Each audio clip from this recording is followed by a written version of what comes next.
I'm mute, and I married a CEO who couldn't have children. The entire socialite circle was waiting to see me fail, but I ended up getting morning sickness at a high society banquet. Thomas narrowed his eyes. I haven't touched you. Whose child is this? I didn't explain. I just hid away and gave birth to twins. Thomas stared at the babies, noticing how much they resembled him, and fell into deep thought. Late at night, he pulled me into his arms. Wife, how did you get pregnant? We should demonstrate it again. Don't make a sound, and I'll take that as consent. 01. Before marrying Thomas, I already knew he was infertile. When he was 18, he climbed a tree to pick a kite for his childhood friend Violet. He fell from the tree. A rock on the ground struck him in a crucial spot. I heard his pants were completely ruined at the time. The news spread, and people laughed at him for a long time. Since then, Thomas's personality had become cold and moody. Violet broke off their engagement because she despised his flawed body. My grandfather is an old-school Chinese medicine doctor, running our family's traditional clinic.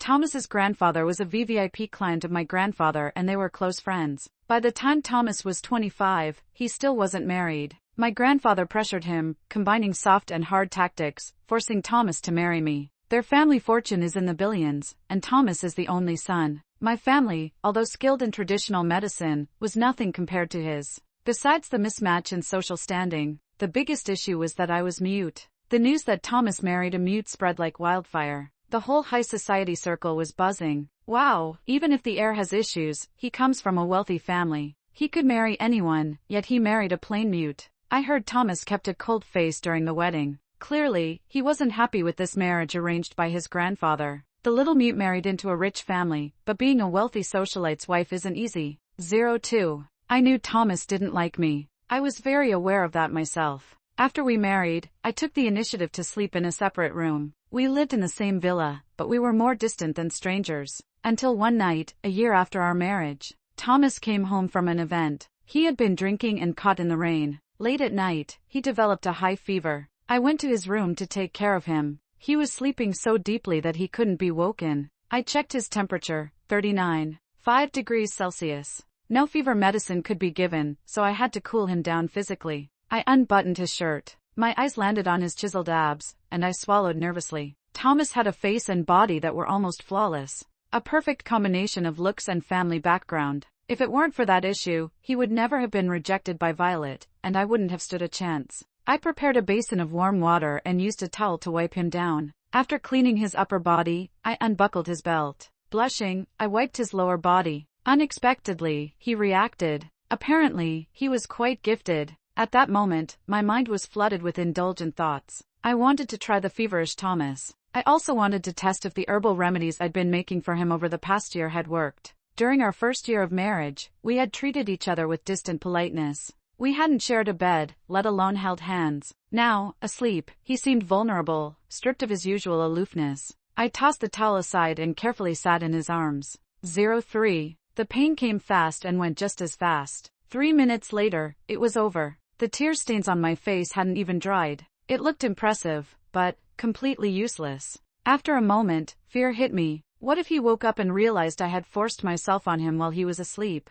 Would he be furious? A thought flashed through my mind. I couldn't let him find out. Anyway, it hadn't been enjoyable, so I decided to pretend nothing happened. I dressed him, put on his pants, and slipped out of his room. The next day, Thomas's fever had broken. I went downstairs for breakfast, feeling guilty and avoiding eye contact. Luckily, he seemed unaware of what I had done to him the night before. He remained as indifferent as ever, treating me like a mere decoration in the house. I was equally indifferent. Being mute, I had always been quiet and insecure in public, used to lowering my presence. We ate breakfast in silence. Then he left for work at the company. I finally exhaled. The events of the previous night became a secret buried deep in my heart. I thought it would never be mentioned again. But 3 months later, I found out I was pregnant. The infertile Thomas? How could that happen on the first try? It seemed my family's traditional herbal remedies really were effective. 04. I didn't know how to confess to Thomas. Nor had I found the chance. That day, Thomas sent someone to deliver a custom-made evening gown to our house. I was staring blankly at the dress when Thomas called.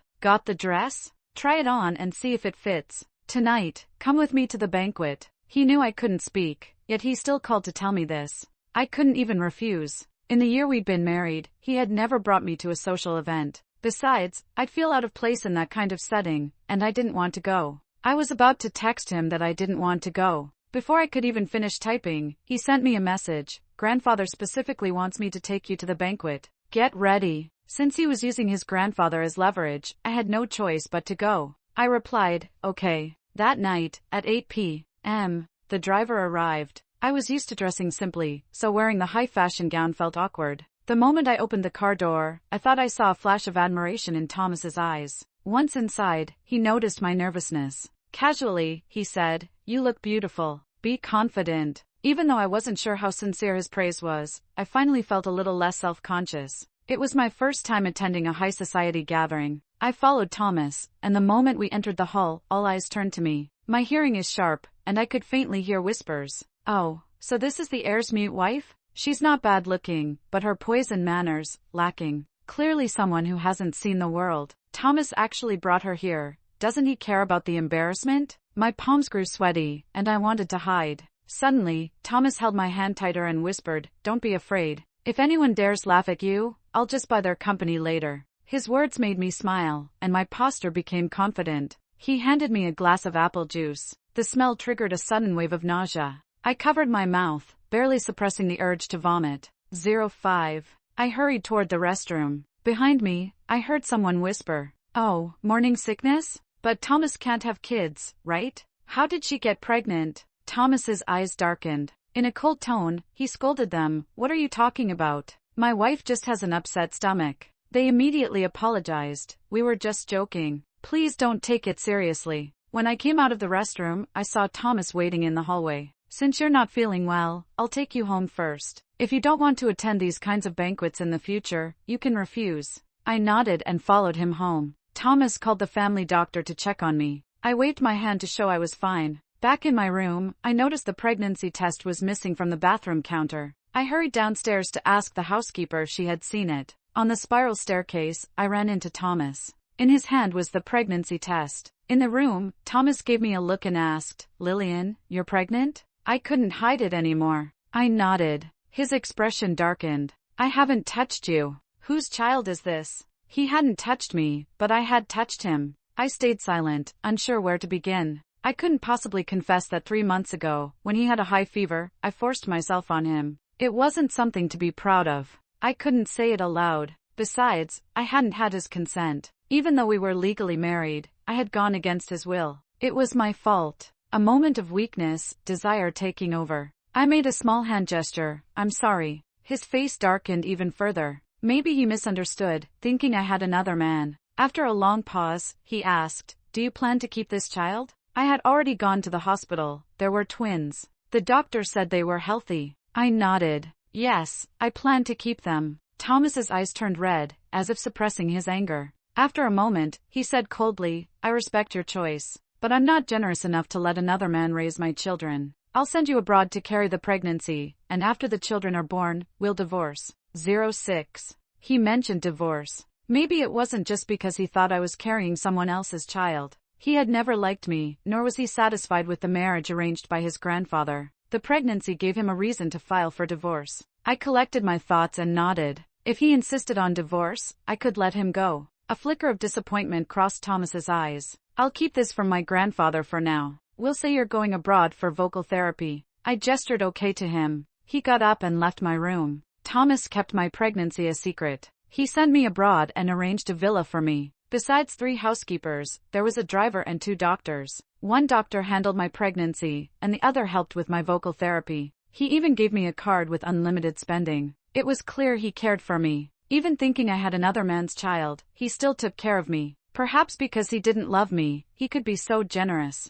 Or perhaps it was compensation for my promise to divorce without resistance. A month later, he flew abroad and stayed in the villa. Calmly, he explained, "I came on a business trip. I'm not used to staying in hotels." Thomas was always busy. Usually, after a business trip, he'd immediately take the next flight home. But this time, he stayed in the villa for 3 days. During the day, he handled company matters on his phone and laptop. Once finished, he casually asked, "I want to go shopping. Do you want to come?" I was socially anxious, so I usually wrote a list for the housekeeper or shopped online. I didn't dare go to crowded places or eat out, fearing others wouldn't understand my sign language and would laugh. Seeing my silence, he rephrased, we can go to the supermarket, eat out, watch a movie, walk in the park, or see an art exhibition. Don't stay cooped up in the villa all the time. Get out more. I realized he was going out of his way to accompany me. I signed to him, shall we go to the supermarket? He nodded, okay. Going out with Thomas gave me a sense of security. He could understand all my sign language and communicate for me. After the supermarket, we went to a restaurant. While waiting for the food, I signed, Thomas, how do you understand all my sign language?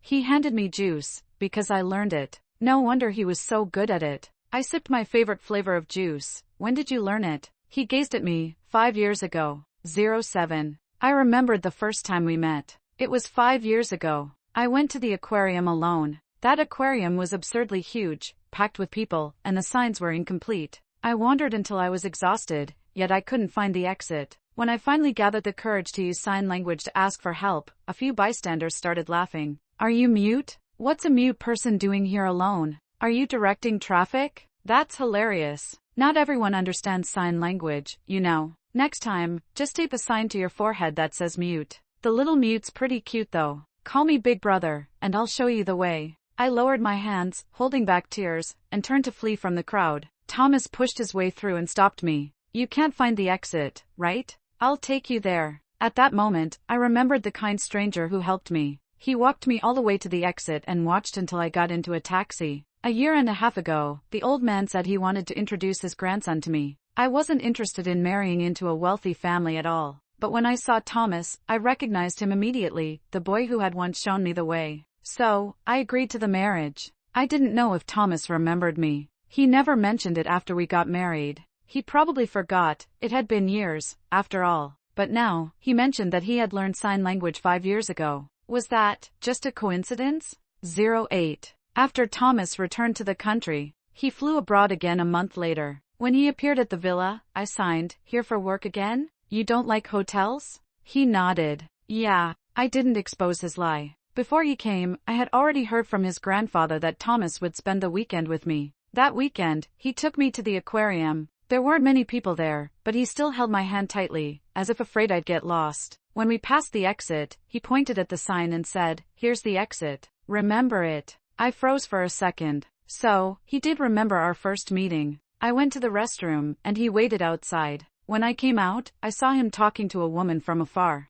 If I wasn't mistaken, that woman was Violet. I recognized her from the graduation photo in Thomas's study. She had been standing right in front of him. Violet was here, and coincidentally in the same aquarium? That couldn't be a coincidence. I stayed in the restroom for a while before coming out. By the time I did, Violet had left, but Thomas seemed distracted, like his mind was elsewhere. The next day after we returned home, Thomas flew back to his country. Soon after, I received a message from an unknown number, a photo of Thomas in a first-class seat, eyes closed, resting. From the angle, it was obvious that the photo was taken by the person sitting next to him. I searched the number on WeChat and saw Violet's profile picture. Of course, the photo stirred a storm of thoughts. I guessed that Thomas and Violet had flown back together. Maybe his trip here wasn't really about business. Maybe it was to pick her up. And visiting me was just a convenient stop to please his grandfather. How foolish of me to feel touched. 09. After Thomas returned home, I heard from our mutual friend Harper that she'd seen him and Violet together in a cafe. She even sent a photo. Her message said, Lillian, if you don't come back soon, Violet's going to steal him away. I stared at that message, frozen. It only confirmed my fear. Thomas wanted a divorce because he still couldn't forget Violet.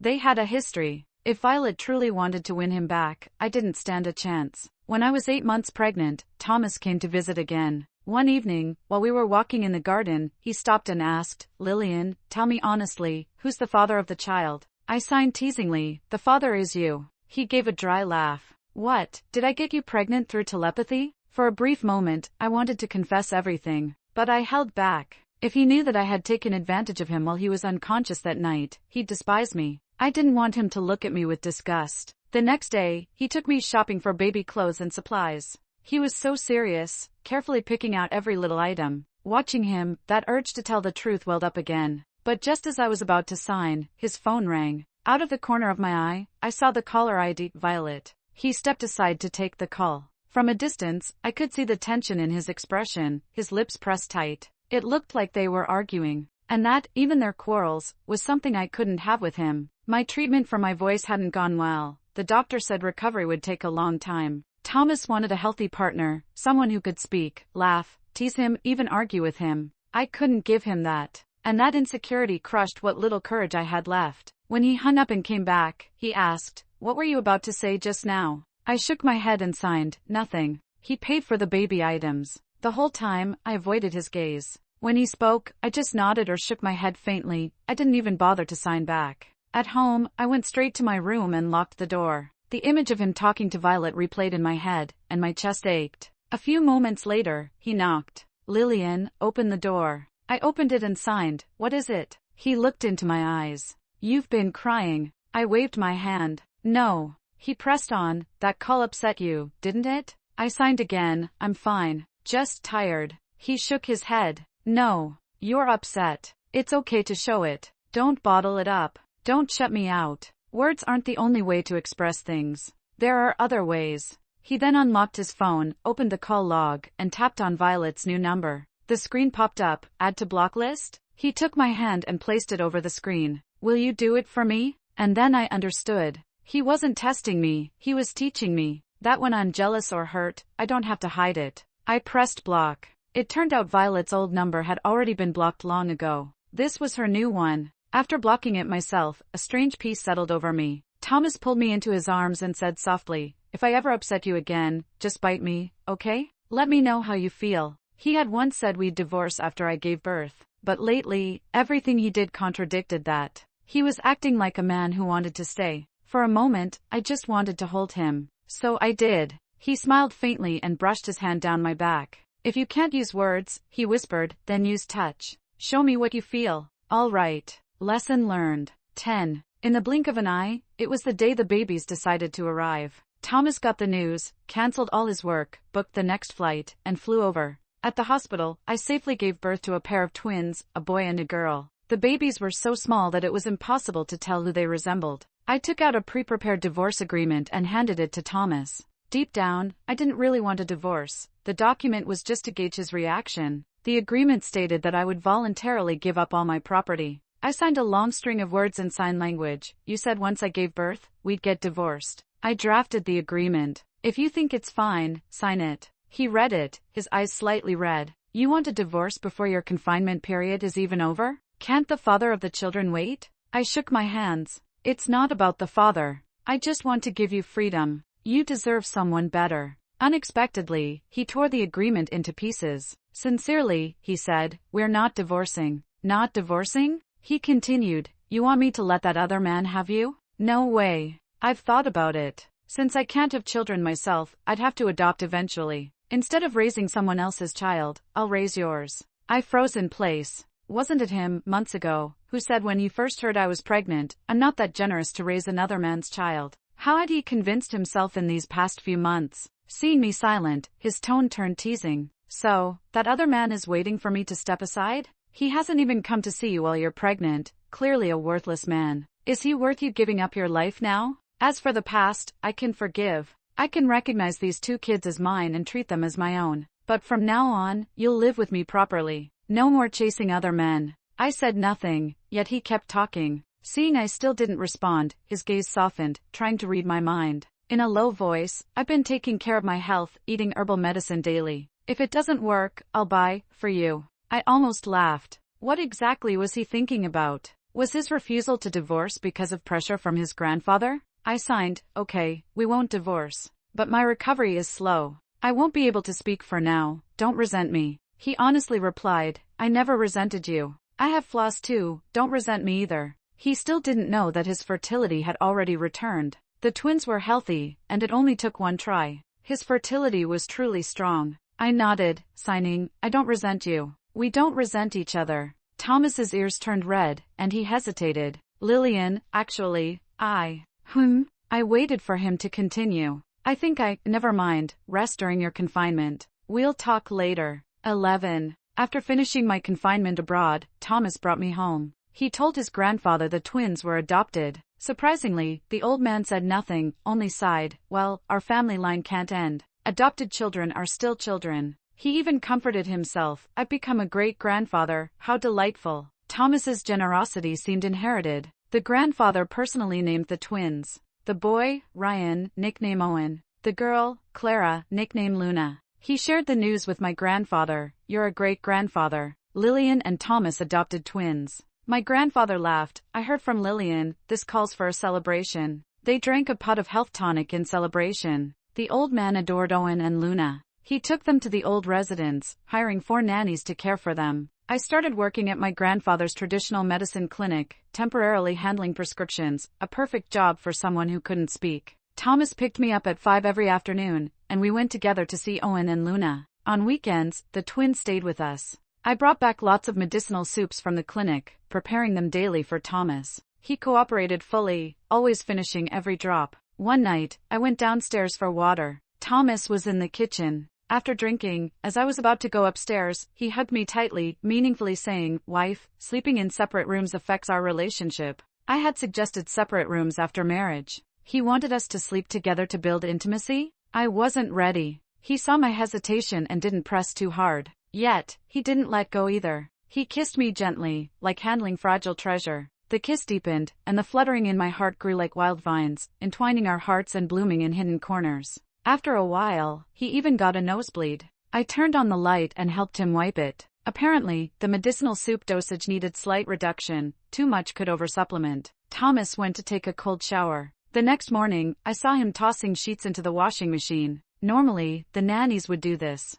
I glanced at him, his ears flushed pink, avoiding my gaze. On the way to work, he whispered, "You don't need to drink medicinal soups anymore." Completely healed? I wanted to check for myself, but stopped immediately. Cough, curiosity can be dangerous. Time flew to the old man's birthday. The banquet was held at a hotel under his company. Both families had business dealings, so they received invitations. At the banquet, I saw Violet. For years ago, the two families had considered a marriage alliance. After breaking her engagement, Violet married Thomas's best friend from university. She divorced a year ago. I went to the restroom, and Violet followed, applying lipstick in the mirror. She glanced at me. "Lillian, you've got nerve. Cheating aside, you actually bore another man's child and brought it here to raise?" I stayed silent. She laughed lightly. "Forgot you're mute, huh? If it weren't for me and Thomas canceling the engagement, you wouldn't have married into the family. Now I'm divorced. If I went after Thomas, would he leave you for me? You know the power of a first love is strong."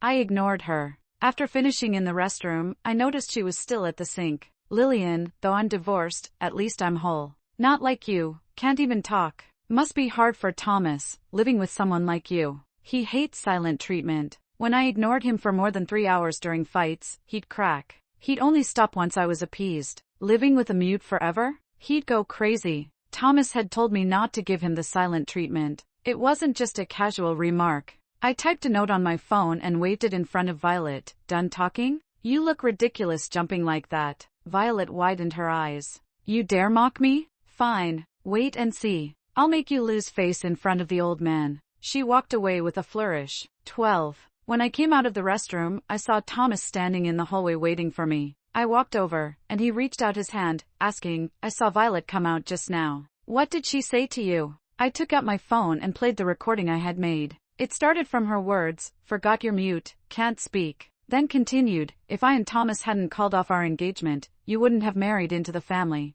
Thomas listened in silence, his expression darkening. He explained, "I was the one who opposed the engagement back then. She's not my first love, you are. Ever since I first saw you at the aquarium 5 years ago, I liked you. I knew you were socially anxious, and I had my flaws, so I just quietly admired you from afar. My grandfather arranged the match not because of his friendship with your grandfather, but because I had secretly loved you for years and wanted to marry you. So that was the truth. All this time, I had misunderstood him. When I first married in, I thought he was indifferent, but in fact, he liked me so much that his own insecurities held him back. I signed in sign language. Then, what about you and Violet at the aquarium?" "Aquarium?" He thought for a moment, then explained, "That time abroad? It was a coincidence. She saw us at the aquarium. When you went to the restroom, she tried to talk to me, asking me to remove her from my blacklist. I refused. Later, when I went shopping with you for baby items, she called me from a new number, demanding we reconcile, threatening to tell my grandfather about your pregnancy if I didn't. I argued with her because of that. Her threats had no effect. I've never had a relationship with her, at most, ordinary friends. Climbing the tree was just playful, picking wild fruit, not retrieving a kite for her. Rumors are terrifying, even black can be claimed as white. I still had doubts, so I checked my phone and looked at the photos Violet and Harper sent me. One was taken in first class on a plane. Thomas explained, "Lillian, you weren't on that flight. The passenger in the next seat secretly took the photo. That passenger knew Violet and sent it to her. The other photo was in a cafe." Thomas shook his head. "I never had coffee with her. That photo was photoshopped. Harper and Violet are college besties. The intention is obvious." It seemed Violet had bribed Harper to sow discord. He had confessed so much to me. It was time for me to be honest with him. Just then, the old residence's butler approached. "Young master, young mistress, Violet is causing a scene. The old master wants you to go to the banquet hall." Thomas and I exchanged a glance and hurried to the hall.